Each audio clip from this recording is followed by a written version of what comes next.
How I cured my own vocal polyp. Now, you clicked on that thumbnail for one reason, so I'll have the backstory on how I got it after I tell you how I cured it. And it's very simple. I've been meaning to make this video for a long time. I call it the vocal fold massage. And so if you have a vocal polyp right now, you will know that at a certain note, your voice will break. So for instance, if you were to go E, somewhere in there, it would just die. And then you could probably skip over that note and start again, maybe in a falsetto or whatever.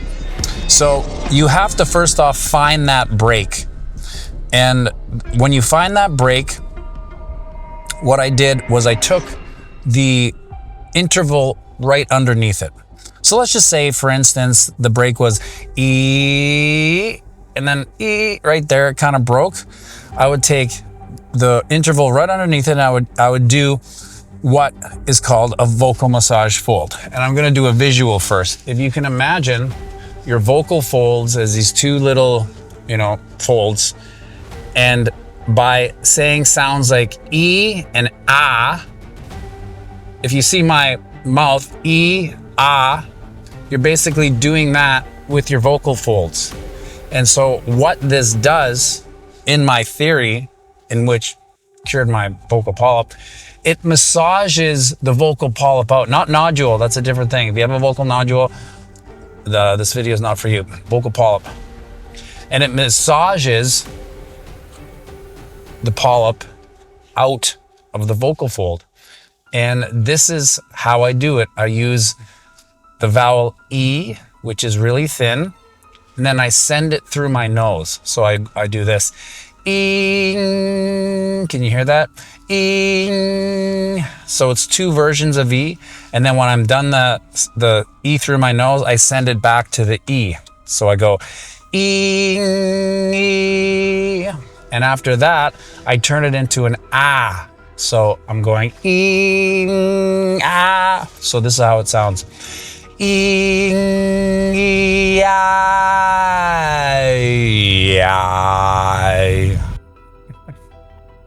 I know it sounds, it's funny, right? But it worked for me. And so this is what you do next. Then you go up an interval, half step.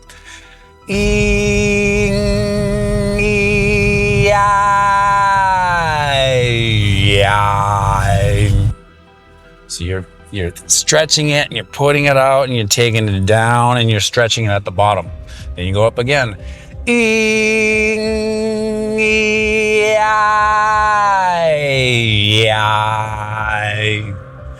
And in one of those things, you're gonna find where your polyp is, and it'll be a little harder to do it, but you just sing around it, and you do this day after day. It took me about a week.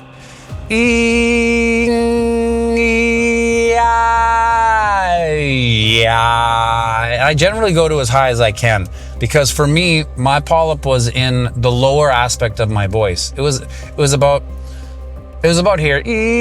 That's where it was. So it was very kind of in that mid-rangey, but I could cheat into higher notes. And of course, the volume on my low notes were just out of whack, right? So I'm gonna do it again.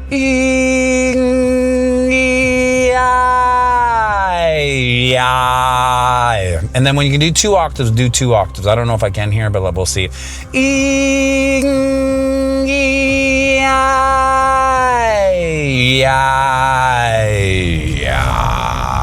Just barely. But this is massaging that polyp out. Every time you squeeze it, it's kind of like a knot in your muscle. You're just squeezing it out to the end of the muscle.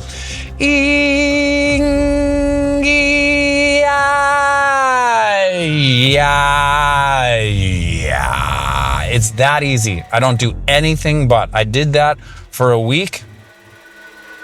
And let's just say I started it on a Sunday. I usually did it in a steam room, but you don't need to do it in a steam room. I just did it because it had a good ambiance. Like, you don't want to be sitting in some dry room where your voice doesn't carry. Make it easy for you, maybe in a shower.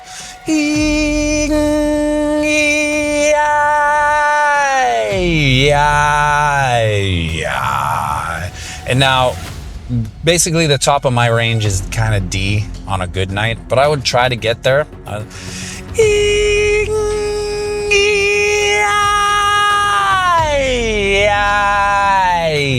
that's not D. It's like maybe B or C. But you know what I'm saying. I would try to get to the top of my range. I'm not trying to blow it out. For me, I had that top range still. It was not my full voice, but I could get there and I could cheat my way there. I did that for a week, every single day. And about day 7, I didn't have that break where the polyp was. And it was like a miracle when that happened, because I was already mentally preparing for the worst, right? So I'm going to talk about how I got there after I just review this. So if you have a vocal polyp, do this at least 7 days in a row, maybe more. You will notice a drastic change. You go E to E through your nose, back to E to ah, and then down to ah again. So here it is. E,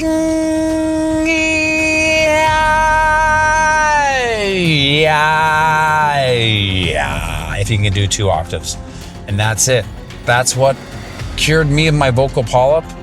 If this helps you, let me know in the comments section. I'm interested to see if I'm just anecdotal case, or maybe it helps you as well. Now, if you want to stick around for how I got the vocal polyp, here's where it starts. Every year around spring, I would notice my voice wouldn't recover as fast as it did. And I sing a lot. I sing in a piano bar, so I'm singing 2.5 hours a night. It's more than most singers sing. And it's Billy Joel songs, so it's high notes, right? So there's no faking, there's no easy songs in a piano bar, let's just put it that way. And I just noticed, the Sunday, my voice wasn't really coming back to shape until like Monday. It was, my register was down a little low, and then it would get there. But then I noticed, so this would happen every year. There'd be a time, and I thought it was just, seasonal hay fever, allergies, dust in the air. I live in Winnipeg, so when the snow melts, it's the roads are filled with guck, and maybe it gets into the air, etc., etc. I had a good reason for it, or so I thought. It's because when I look back and I do a little bit of a historic forensic, I realized this happens every year. And it also coincides with some heavier nights of singing. So for instance, I sing with Kyle Mack, and so we go back and forth. But when he's not there, I get a sub, and it's usually a drummer, and that leaves me to sing 2.5 hours. He might do a song or 2, but it's usually back to back, because Kyle takes the same weekend off all the time, right around spring. And so I have to do these back-to-back nights, and then with the seasonal whatever, or maybe it's just 2 nights of heavy singing, 2.5 hours, my voice got weak and tired, and I noticed coming back the week later, it wasn't at 100%. Like, it took a whole week and it wasn't at 100%. And so I do a warm-up every night before I sing. It's like psychosomatic. Psychologically, it prepares me for the night. And it also is a good indicator of your own health. So for instance, if I can't scoop to a D, or if my falsetto isn't there, I know my voice is weak. So that's why I warm up. If you warm up for any reason, well, for the best reason is to warm up. That way you hit the ground running. You're not like, oh, I'm not going to do this song till I'm 45 minutes in. You can hit the ground running. But it's a great way to suss out the health of your voice. That's why I essentially warm up. And so my warm up consists of a scale that I go la ya ya ya ya ya oh you, and I'll do that up to D. So I don't have perfect pitch, but let's just say D is here. La ya ya ya. So I'm going through what they call the secondo passaggio, right? So it's like a little bit of a falsetto, a little bit of a real voice mix. And where that breaks is how I know the health of my voice. Because if it has a hard break, like almost like a yodel, to me, for my voice anyway, that means it's not healthy. So back to that week after the heavy singing, I could tell I had a vocal break like a yodel, and plus it disappeared, right? So that's a common sign of vocal wear and tear and or a polyp. Like notes disappear. That's because you're not getting the phonation, like the folds aren't hitting. There's like a gap, right? And that's where you get the gap in the note. And so I continued singing until one day my vocal volume I woke up and it was like, if my natural voice is at a 7, let's say, it was at a 3. Like it was low. And I have a live stream. I talk every morning for half an hour, and then I do the piano bar on the weekend. So I use my voice a lot. So I started panicking, and I phoned a bunch of vocal friends, and they said, you got to go see this doctor, Dr. Barker. He's done Bryan Adams. He's done all the singers, like Kenny Shields, these Winnipeg, Danny Greaves, these Winnipeg legends, right? And so I phone him up, and I get an answering machine, the receptionist, whatever, and I look at the address, and I'm really kind of around the corner as life would have it. I was about like a 5-minute drive. So I'm like, fuck it, I'm just gonna go to his office. And so I go to his office, I go up to the receptionist, and I say, and my voice was kind of like this. This is how it's. I was almost like Tom Waitian. And I was like, hi, I'm a professional singer. I was told that Dr. Barker sees professional singers. I want him to check out my voice to see if I can still sing or I'm doing compounding damage. And she looked at me and she's like, you need a referral. I'm like, well, I don't have a doctor and I can't get a referral. And I don't know what to do here. She's like, hold on a sec. I go sit down, and she comes back, and she's like, he said he'll see it tomorrow morning if you can come. And now if you're not in Canada, or if you are in Canada, either or, if you're not in Canada and you think healthcare is free, it is free, but the timeline is out of this world. Like, for me to get a referral to an ENT, and nose and throat doctor, I would have to go to my doctor, which would take 6 weeks to get an appointment, unless I could phone him. But let's just get normal Joe, 6 weeks to get him on the line, tell him that I have this thing, then he refers me, and that referral could take a year. So when you're a professional singer, which I'm sure anyone who's watching this to this point is, you don't have a year. You have like a week, or maybe you have a month. Maybe your show's on hiatus or something, but usually you got to sing every goddamn week, right? So I didn't have a year. So the fact that I got it the day later, like within 24 hours, is really a miracle. So I go there the next day,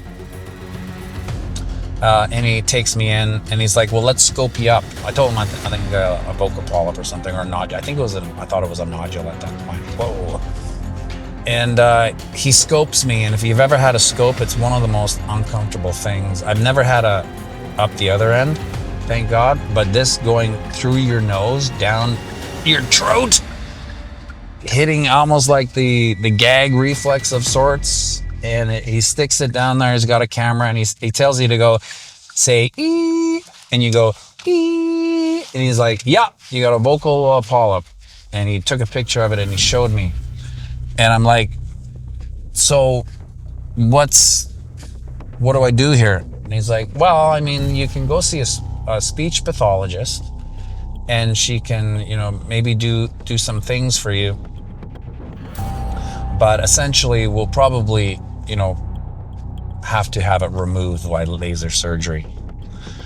I'm like, well, why don't we just set it up? Why don't we just set up the laser surgery? Because I gotta sing. It was in the summer at the time, right? And so summer's a little bit lolly for me, so I could take a month off per se. He's like, well, you gotta go see the speech pathologist, and then come back. And the back was in a month, right? So I had to go see, I went to the speech pathologist. Now I had to pay for it out of pocket because, again, I could either go the normal route and it would take like 6 months to get an appointment with a free speech pathologist. So I had to pay, I think it was $150 an hour or something like that.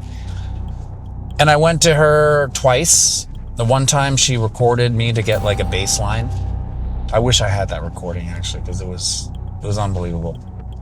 And then the next time she brought like another kind of singing coach with her. And so it just, to tell you the truth, she meant well. And I think she's, she does well for maybe not singers, but it's like, I don't need a vocal coach at that point. And that's where I said, okay, well, I'm gonna, I visualize that vocal fold massage, like massaging that little blister on my vocal fold out the back door. And I started doing that. And so now we're a month out from my ENT first scope, right? So we're 3 weeks actually. So I start doing this vocal folds on week 3, going into, I gotta see Barker again in a week.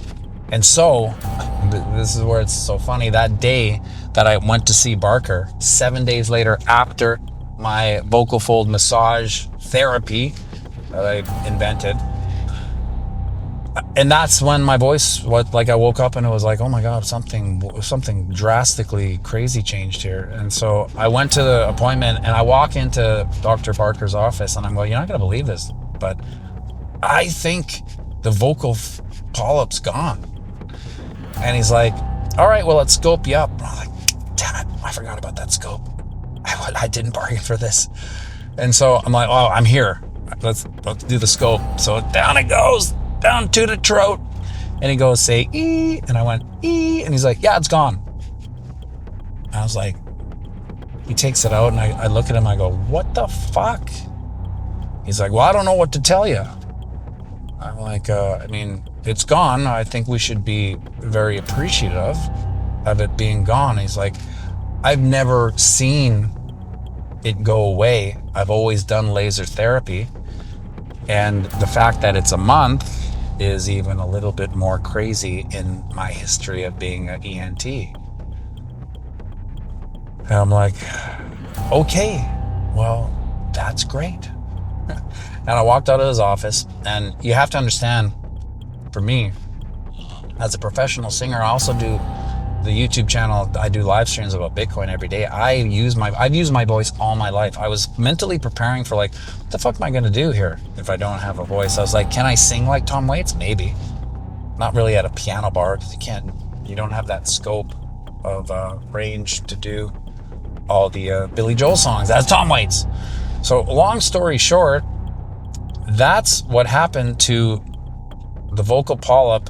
And every day I go and I do this exercise, because I swear to God, I'm not letting that vocal polyp come back. And now that I know, I can kind of sequester the hot spots, spring, maybe allergies, maybe this, maybe the weekend where I do the heavy singing, I'm going to warm up harder and I'm going to rehab harder. So what I do when I was coming off, because I was still a little suspect, is like, this is a little weird for it to just go away.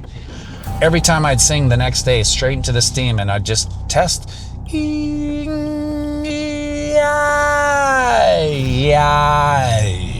And I'd be like, fuck, man, I just can't believe it's gone. And so I'm eternally grateful for a second chance, because for me, it's a second chance at life. And on my channel, I always say that the disease is the cure. At my age, the way I sing, if something didn't happen to course correct me, to make me warm up more and rehab more, not just warm up, sing, and then shoot the shit with people that come up and talk to you. No, it's like I get into my car and I rehab on my way home. I'll go